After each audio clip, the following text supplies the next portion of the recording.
Kad bi se snimao film o tome kako su naši ljudi izlazili iz pakla rata i tragali za sigurnom egzistencijom svoje porodice, onda bi Edhem, Edi Čustović, bio glavni lik udarne scene.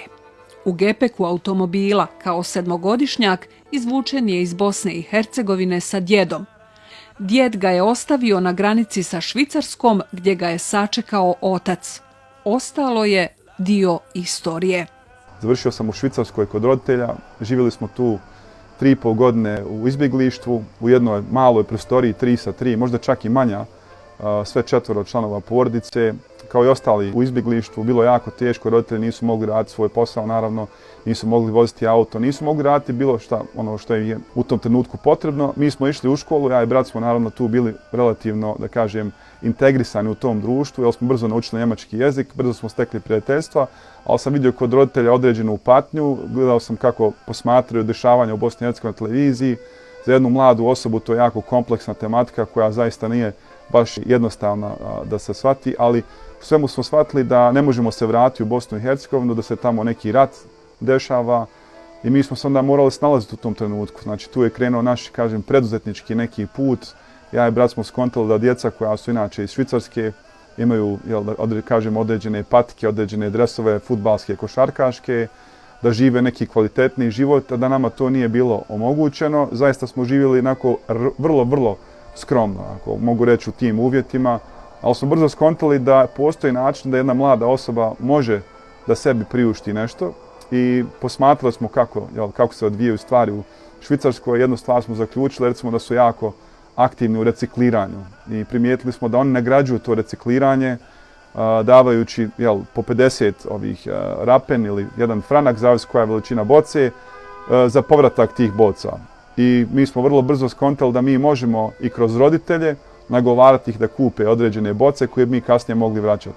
Međutim, znajući naš financijski kapacitet roditelja, skontali smo da i oni ne mogu priuštiti toliko tih boca da mi njih vraćamo i mi nešto zaradimo tih švicarskih franaka.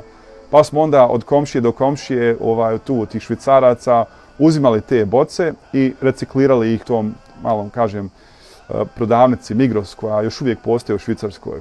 I to je bio tako dobar uhodan sistem da smo mi onda skontali da mi ne možemo, ja i brat, zajedno ne možemo više od nekih možda 100-tinjak tih boca dnevno reciklirati, čak i ako se potrudimo nakon škole.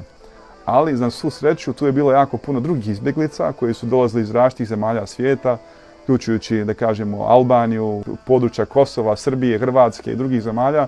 I mi smo njih organizirali kao tim da oni zajedno sa nama te flaše skupljaju, zapravo da oni rade za nas, da skupljaju flaše, a mi smo njih nagrađivali sa sladoledima, kolačima koje smo mi kupovali, jer oni nisu još skontali taj sistem. I mi smo tako prvi put zaradili 100 švicarskih franaka i dobro se sjećam, nikad neću zaboraviti kad smo došli kući sa 100 švicarskih franaka. Prvo smo dobili šamarčinu, jer je otac smatrao da smo nekoga pokrali ili smo nešto ilegalno uradili. Međutim, kad se smirila ta situacija, on je skontao kroz našu priču da smo mi skužili kako se mogu zaraditi ozbiljni novac kroz reciklažu boca i flaša. I tako smo mi nastavili taj, da kažem, naš prvi biznis. Uvijek se rado sjećam tih trenutaka, tih prvih 100 švicarskih franaka. Imamo čak i sliku mene i brata, nakon što je otac raspalio šamarčine, slikao nas je sa tih 100 franaka, kaže možda će mu biti interesantno jednog dana. I zapravo, koliko vam je tada bilo godina? 7. Zapravo brat je imao 7 godina, ja sam imao 8 godina. Tako da smo kao relativno mladi okusili šta znači biti preduzetnik, šta znači zaraditi svoj novac. I na osnovu toga smo onda i širili svoje ideje. Bilo je tu i, kažem, i drugih naših pokušaja. Na primjer, jako puno smo skupljali određene časopise, magazine, romane koja su djeca čitala, a koji su drugi bacali. Mi bi ih donijeli kući, očistili, negdje bi stvarno i sanirali i popravili nešto i prodavali bi ih ispred škole svako jutro i svako poslijepodne prije časova. I to je zaista bilo impresivno u to vrijeme da su ta djeca kupovala te, da kažemo, i knjige i slikovnice i sve što smo imali, koje su zaista njihovi neki drugi kolege bacale na smeće, a mi smo to kupili, čistili i njima prodavali opet u tom sistemu. Je li to vaša ideja ili brat? To je bila neka zajednička naša ideja. Mislim da smo ja i brat uvijek tako nekako bili složni, uvijek smo jedno drugo podržavali. razmišljali smo na koji način možemo zaraditi sljedeći švicarski franak i na osnovu toga smo sebi kupovali i patike i određene majice i određene, kažemo, slatkiše i sve ono što možda nisu roditelji mogli u tom trenutku da nam pruže do tog nivoa koji smo mi smatrali da je nama potrebno, kao što su druga djeca oko nas imala. Australija je predivna, ali u bilo koju zemlju da dođete kao izbjeglica, automatski ste stranac i morate se snalaziti. Živjeli smo u jednom od najsiromašnijih kvartova Melburna, gdje su većinom bili imigranti. U svemu tome nismo imali izbor da idemo u elitne škole, nego smo išli u onu koja je bila najjeftinija za prevoz, priča Čustović. Njegova borbenost nakon srednje škole odvela ga je 2002. godine na renomirani australski La Trobe univerzitet, na kojem je stekao titulu inženjera elektrotehnike, a kasnije i zvanje profesora. Bio mi je veliki izazov da se dokažem u ovoj renomiranoj ustanovi. Prepreku mi je predstavljalo to što sam došao iz prilično loše srednje škole, pa sam se prve 2 godine borio da dostignem nivo studenata iz drugih srednjih škola, kaže ovaj Tuzlak, koji je maksimalno iskoristio sve ono što mu je ova obrazovna ustanova ponudila. Čustović je u međuvremenu stekao titulu doktora elektrotehnike i postao profesor na matičnom univerzitetu u Melbourneu. Nedavno je postao dobitnik prestižne nagrade Instituta inženjera elektrotehnike i elektronike, najveće svjetske tehničke profesionalne organizacije, za liderstvo u osnaživanju i razvoju tehnoloških profesionalaca na globalnom nivou. U ovoj oblasti je postigao izuzetne rezultate u svjetskim razmjerama, ali nikada nije zaboravio Bosnu i Hercegovinu iz koje je potekao. Osnovao je fondaciju koja pomaže mladim ljudima pod nazivom BH Futures Foundation. Edhem, Edi Čustović, zaista je pokazao svijetu šta naši ljudi sve mogu. Prešao je nevjerovatni filmski put od 7-godišnjaka izbjeglice do tvorca revolucionarnih inovacija. Borbenost, to je osobina Edhema Čustovića i svih naših uspješnih ljudi u svijetu. Naši se ljudi moraju dokazivati kada se nađu sami u tuđini, ali izgleda da nama to jako dobro ide. Početak u Australiji bio jako težak jer smo morali se prebaciti opet sa njemačkog jezika kojeg smo jako dobro savladali na engleski jezik. Opet vrlo brzo smo naučili taj jezik i brat i ja smo krenuli tim povodom školovanja. Roditelji su od prvog dana ako smo došli rekli ovo mi je mogućnost da budete u jednom sistemu koji je jako zdrav, da možete napraviti najveći uspjeh i da morate znati da je žrtvovano mnogo toga da bi mi bili ovdje. Zapravo mi smo žrtvovali svoje karijere da bi vi imali mogućnost da budete najbolji u onome što želite da radite. I to nam je uvijek nekako bilo u pozadini, ne samo zbog nas, nego zbog naših roditelja, zbog djedova i nena i svi onih koji su ostali u Bosni i Hercegovini, koji su tokom rata i stradali i propatili i sve to, mi smo dobili neku mogućnost koju drugi nisu imali.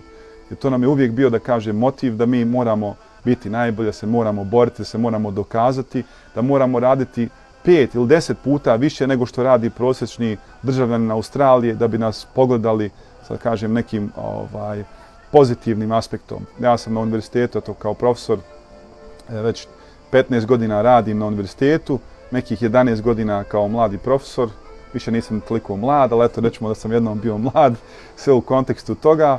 I ta karijera, nekako smo ja i brat napravili odluku prije nekih 10 godina da bi on bio više u tom poslovnom svijetu, da bi se ja mogu posvetiti više akademskom svijetu, umrežavanju i naravno izgradnji porodičnog imena u nekim drugim krugovima. Tako da uvijek zajedno djelujemo.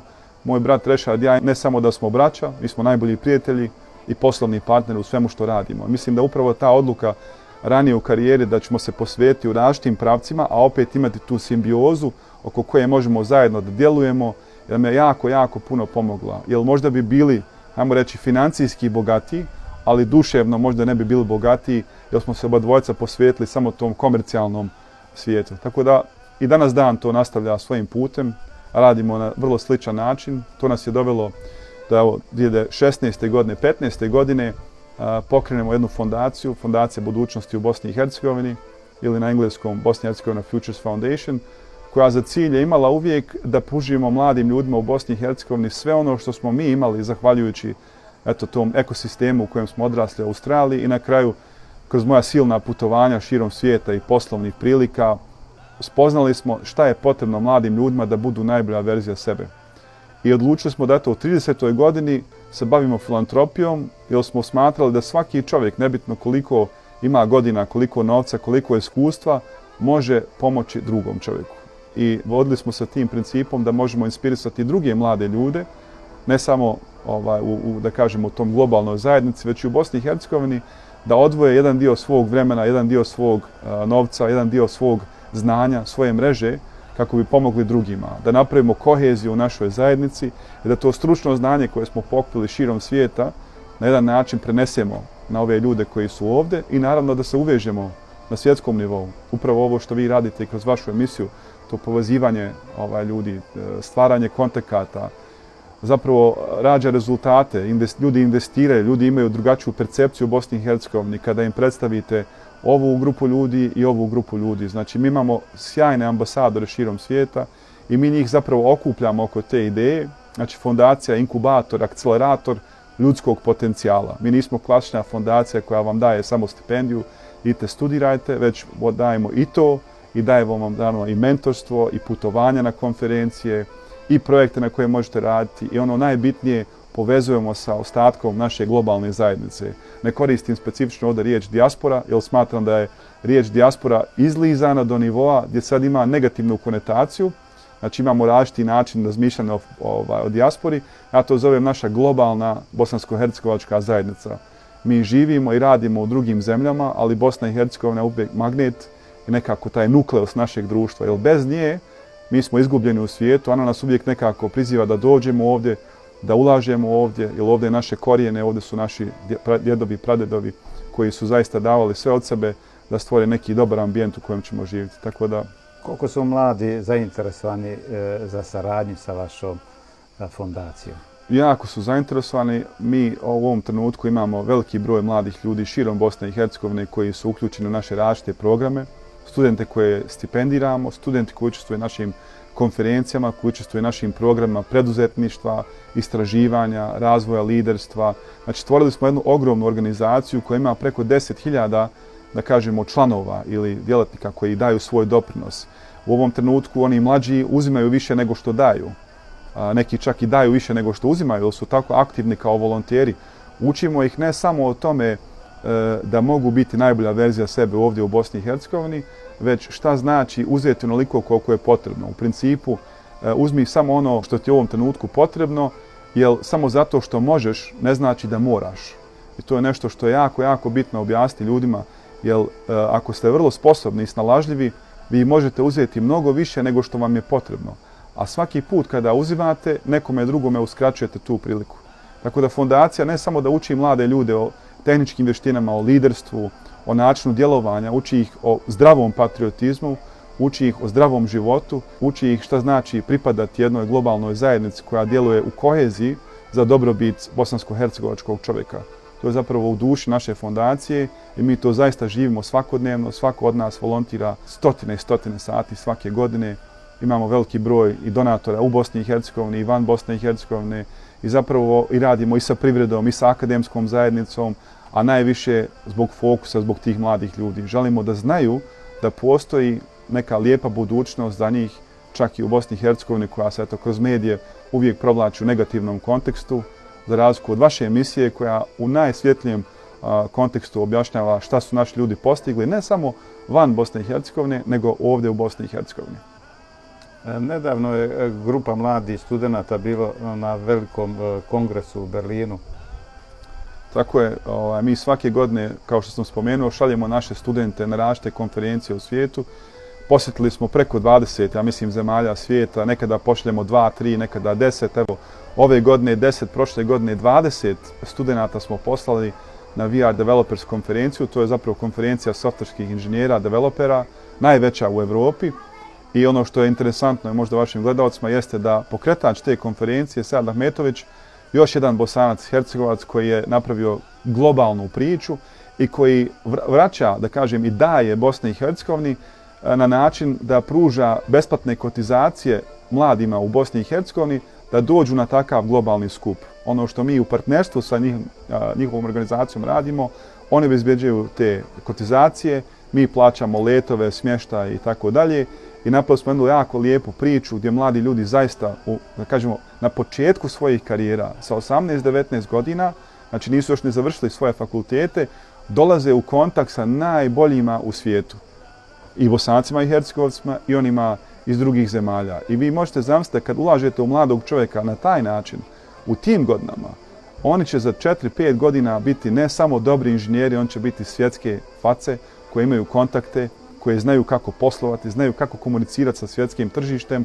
Oni postaju jednostavno super konkurentni sa bilo kojom osobom, bilo gdje na ovoj planeti. I to je ono što mi želimo da uradimo. Stvoriti da bosanski student ima tu mogućnost da bude konkurentan onome u Velikoj Britaniji, u Australiji, Njemačkoj, Austriji, nebitno gdje se nalazi, da može da se nosi sa njima i pružamo im sve te resurse ovdje u Bosni i Hercegovini. Nema više razloga zašto ne možete biti najbolji u svijetu. Kao što se vrlo često osvrnemo na naše sportaše, i evo koristit ćemo primjer Lane Pudar, koja bez bazena postiže izvanredne rezultate. Naši studenti i bez ovoga što smo mi radili su postizali izvanredne rezultate, a činjenica je da većina njih završi na nekim vrhunskim univerzitetima širom svijeta. Zamislite šta bi mogli postići da uložimo te resurse, šta bi mogli učiniti da Lana ima taj bazen, a da naši studenti imaju najbolju opremu, da imaju najbolje mentore, da imaju najbolje konferencije. Mislim da možemo napraviti malo čudo, ali u svemu tome ne smijemo zaboraviti taj nukleus, ta povezanost sa Bosnom i Hercegovinom. Jer ako to nemamo, možemo mi njih educirati, dovesti do nivoa da budu svjetski šampioni, otiće i zaboravit će na ovo ovdje. Jer ako se mi budemo prema njima ponašali kako se određeni ljudi ponašaju, vrlo teško da će i njihov patriotizam savladati određene budalaštine koje se šalju u ostatak svijeta. Profesor ste na fakultetu, vodite fondaciju, s bratom imate 1, 2, 3, 4, 5, koliko kompanija? Imamo sada 4 kompanije, zapravo nisam spominjao kompaniju u kojoj zapravo ja radim, pored ovoga što sam profesor, imam 2 kompanije koje lično predvodim, građevinsku kompaniju i građevinsko inženjerstvo zapravo brat predvodi, ja sam na upravnom odboru, zaista radimo u koheziji, tako da je brat na upravnom odboru mojih kompanija, a ja sam na njegovoj. Ja se bavim tehnologijom, razvojem tehnologije, moj biznis partner i moj veliki prijatelj Martin Tertiljek zapravo je Čeh iz Brna, ali mi ga uvijek rado vidimo u Bosni i Hercegovini i mislim da ovako u nekim neformalnim krugovima on je počasni Bosanac i Hercegovac. Jako je puno uložio svog vremena i truda i direktno kroz mene investirao u različite stvari u Bosni i Hercegovini.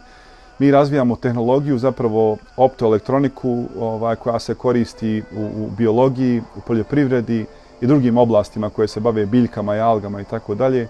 Naši najmanji uređaji su poput vašeg mobitela s kojeg snimamo emisiju, do uređaja koji su, da kažem, pola fudbalskog stadiona na raspolaganju.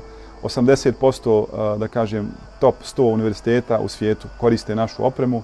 Od Australije, Kine, Sjedinjenih Američkih Država, čak i u regionu, ovdje imamo već par prijatelja koji koriste našu opremu. I zahvaljujući tim poslovnim krugovima, mi smo u mogućnosti da isti način, kada upoznamo sjajne ljude koji rade odlične stvari ovdje u BiH, i zahvaljujući vašoj emisiji koja zaista mi otvara oči na neke ljude koje nisam poznavao ranije, imamo mogućnost da sa njima napravimo poslovnu suradnju, da skontamo neke druge poslovne mogućnosti i razvijamo se u tom pravcu. Suočavamo se sa jednim velikim izazovom da do 2050. godine ćemo imati skoro 10 milijardi ljudi na ovoj planeti.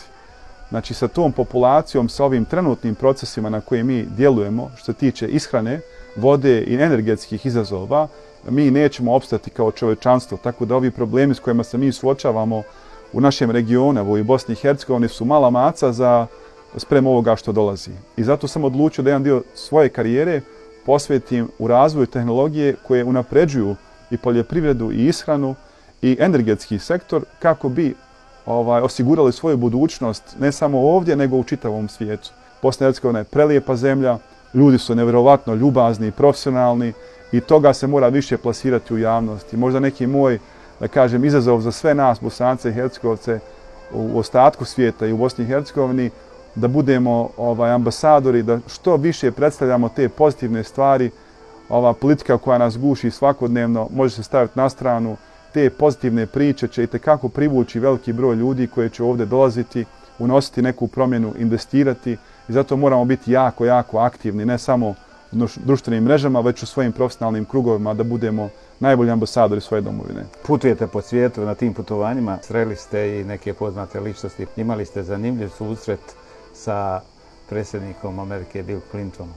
Jeste, 2018. godine, ako se ne varam, otišao sam u Washington. Zapravo bio sam na istočnoj obali Sjedinjenih Američkih Država.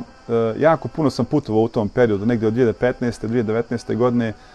Mislim sam preko 2 miliona, što kažu, milja preletio oko svijeta i mislim da sam tada imao mogućnost da budem u Bostonu, u New Yorku i dobio sam poziv od naše zajednice u Washingtonu. Organizirao se jedan skup na kojem je došao i bivši predsjednik Sjedinjenih Američkih Država Bill Clinton.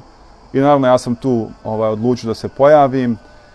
Naravno nisam previše razumio taj protokol oko predsjednika koji se prati. U Australiji je možda malo ležerniji, u Americi je to jako striktno. Svi su pokušavali da dođu do Clintona, se slikaju sa njim, naravno to je bilo nemoguće. Njegovi agenti su zapravo napravili živi zid da ga zaštite i to par metara živog zida. Ne bi se neko približio i bila neka opasnost. Ja sam nekako malo mangupski se postavio. Iskontao sam da on mora da izađe iz te zgrade, ali nisam razumio da i vani ima jako puno obezbeđenja. U tom trenutku su mi oni javili da ne smijem tu da stojim, jer predsjednik treba da izađe u narednom nekom periodu. Ja sam se malo napravio kao glup, misleći ako izađe, ako mu kažem da sam došao iz Australije maksus da ga vidim, možda će mi dati sekundicu da popričam sa njim. I na moju sreću to se desilo, međutim ne bez određene prijetnje. Kada sam stojao vani i kada sam, dobacio koju riječ predsjedniku Clintonu i pokušao sam da mu priđem, agent zaštite je podigao pištolj na mene, u kojem trenutku sam se zaista prepao, čuo sam ranije o tim odnosima između predsjednika i specijalnih agenata koji ga štite. Ali komentar koji je pomogao u svemu tome jeste: predsjedniče, ja sam došao iz Australije da vas poslušam i da razmijenim koju riječ sa vama o liderstvu. U tom trenutku je on se zaustavio, okrenuo prema meni i rekao mi je: a Hillary dolazi u Melbourne, u Australiju, naredne sedmice, možda ćete imati priliku i nju da upoznate. I krenuo je prema meni. Naravno, u tom trenutku su agenti također rekli: predsjedniče, nemamo vremena, imate protokol, morate u auto. Doduše, ja sam sa njim tu u tom trenutku stao i počeli smo razgovarati o liderstvu. Za mene je to bilo možda 2-3 minuta, ali sam imao osjećaj da je trajalo 2-3 sata.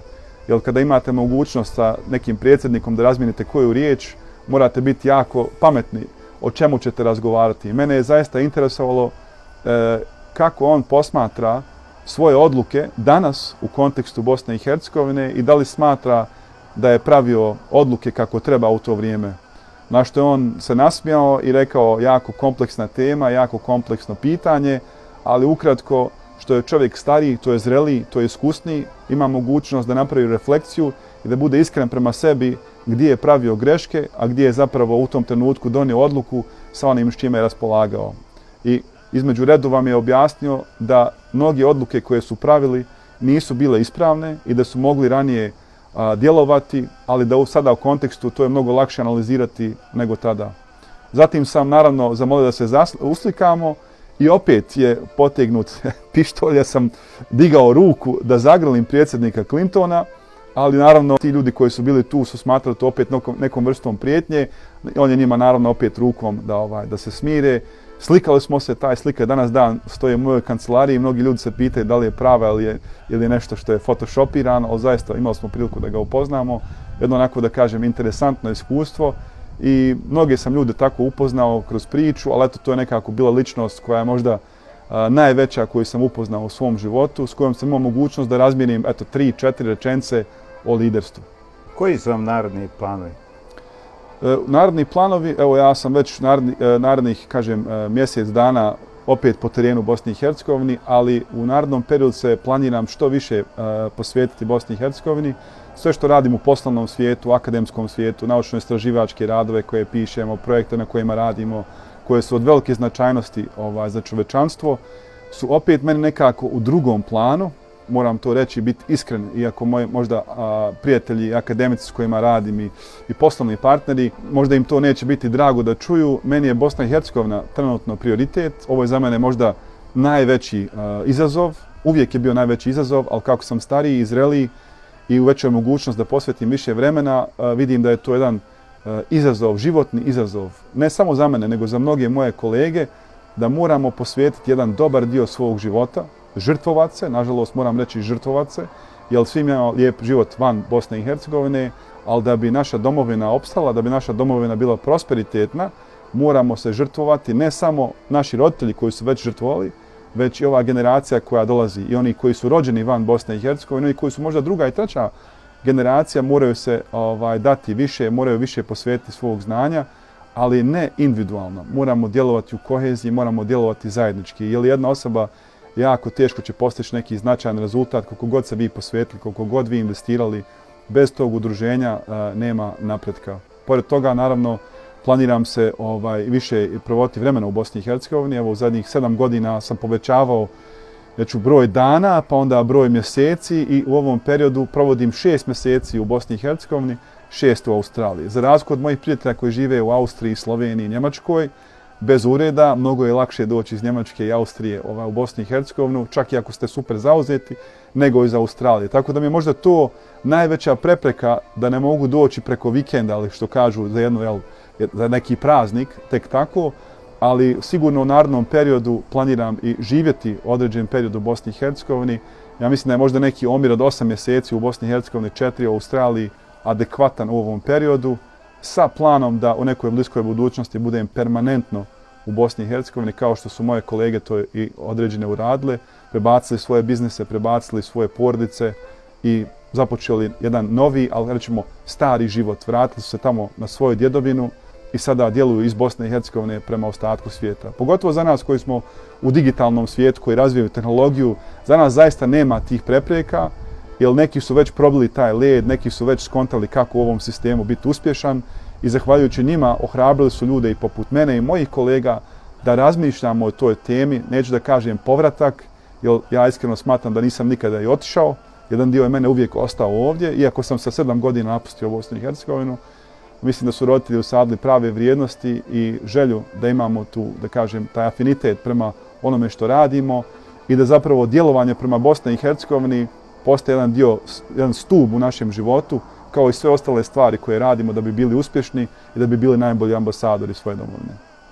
Hvala što ste odvojili vrijeme da govorite za serijal Tuđe avlije o našim uspješnim i rasutim ljudima u svijetu. Hvala vama na mogućnosti i još jednom za sve vaše gledaoce pozivam vas da se aktivno uključite u različite inicijative koje rade ka, da kažemo, razvoju Bosne i Hercegovine. Ne morate biti neki milijarder, ne morate čak biti ni milioner, svako može dati svoj doprinos, kako vremenski, možda najbitnije svojim znanjem. Svo to znanje što ste stekli u svijetu po različitim, kažem, privredničkim krugovima, akademskim, poslovnim, vi imate mogućnost da unaprijedite najmanje stvari u Bosni i Hercegovini, pa krenite od svoje kuće u Bosni i Hercegovini, vašeg sela, grada, zajednice, opštine, pa ćemo onda razmišljati o nekom, kažem, cjelokupnom doprinosu Bosni i Hercegovini, jer sve te kad se saberu imaju mnogo veći efekat. Budite patriote na zdravi način, pridružite se nama i radite zajedno sa nama na upređenju svega u Bosni i Hercegovini. Nekad smo imali Energoinvest i druge velike firme. Podizali su ih naši Bosanci i Hercegovci. Danas izgleda podižemo samo kredite od Svjetske banke i MMF-a. Genijalci, borbeni i uporni, željni izazova, danas podižu ugled naše zemlje u svijetu. Samo ne mogu ga oni podizat koliko ga ovi naši u Bosni mogu rušiti. I to je tužno. Čustović je genije svjetskog ranga. Već 20 godina živi u Australiji i pomjera svjetske granice u nekoliko oblasti. Autor je nekoliko inovacija, a jedna od njih doprinijela je smanjenju stope smrtnosti australskih beba.